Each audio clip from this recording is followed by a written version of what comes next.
அஸ்ஸலாமு அலைக்கும். Hi friends. ஒரு ப்ளவுஸோட எல்லா பார்ட்டையும் ஈஸியா ஸ்டிச் பண்ணி முடிச்சிடலாங்க. ஆனா, இந்த ப்ளவுஸ ஃபினிஷ் பண்றப்போ சைட் ஜாயின் பண்ணுவோம்லங்க. அப்போ இந்த ஸ்லீவோட சுற்றளவு, ஆம்கோலோட சுற்றளவு, இடுப்போட சுற்றளவு இந்த 3யும் கரெக்ட்டா மார்க் பண்ணிட்டு, அந்த இடத்த ஜாயின் பண்ணி ஒரு லைன் போட்டுட்டு, ஸ்டிச் பண்ணிட்டு பார்க்குறப்போ, ஆம்ஹோல் ஜாயின் பண்ணியிருப்போம்லங்க, அந்த இடத்துல ஒரு ப்ளஸ் சிம்பிள் வரணுங்க. அப்போதான் என்னமோ பெருசா சாதிச்ச ஒரு சந்தோஷமே வரும். அது கூடவே இடுப்பு கிட்டயும், ஸ்லீவ் கிட்டயும் கிளாத் ஏத்த இறக்கம் வராம பர்ஃபெக்ட்டா ஜாயின் பண்ணிட்டோம் அப்படின்னா, செம்ம ஹாப்பிங்க. இந்த மாதிரி ஃபினிஷ் பண்ணிட்டு, அளவு ப்ளவுஸோட நம்ம ஸ்டிச் பண்ண ப்ளவுஸோட இடுப்பு பகுதிய வச்சு சரி பார்க்குறப்போ, அதுவும் கரெக்ட்டா வந்துருச்சுன்னு வச்சுக்கோங்க. இன்னும் டபுள் ஹாப்பிங்க.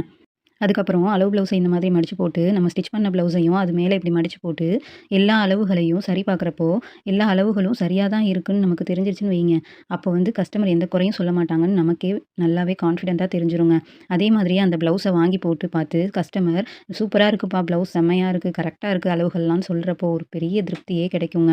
நான் இந்த மாதிரி நார்மல் ப்ளவுஸ்க்கு ₹100 தாங்க சார்ஜ் பண்றேன். திருச்சி மாரி சிட்டிக்குள்ள இருந்துகிட்டு இப்படி ₹100 சார்ஜ் பண்றேன்னு எங்க வீட்ல எல்லாரும் சத்தம் போடுறாங்க. நான் ஃபியூச்சர்ல பார்த்துக்கலாம். இப்போதைக்கு இது போதும் அப்படின்னு செஞ்சுட்ருக்கேன். இந்த வீடியோவ பார்க்குறவங்க டெய்லரா இருந்தா நீங்கலாம் எவ்வளோ வாங்குறீங்கன்னு எனக்கு கமெண்ட் பண்ணுங்க. நான் blouse, churidar, maxi, sorry convert பண்ணி ட்ரெஸ் ரெடி பண்றது எல்லாமே பண்றேன். எல்லாமே அஃபோர்டபுள் ப்ரைஸ்ல தான் செஞ்சு குடுத்துட்ருக்கேன். என் வீடியோ பிடிச்சிருந்தா லைக் பண்ணுங்க. Thank you friends.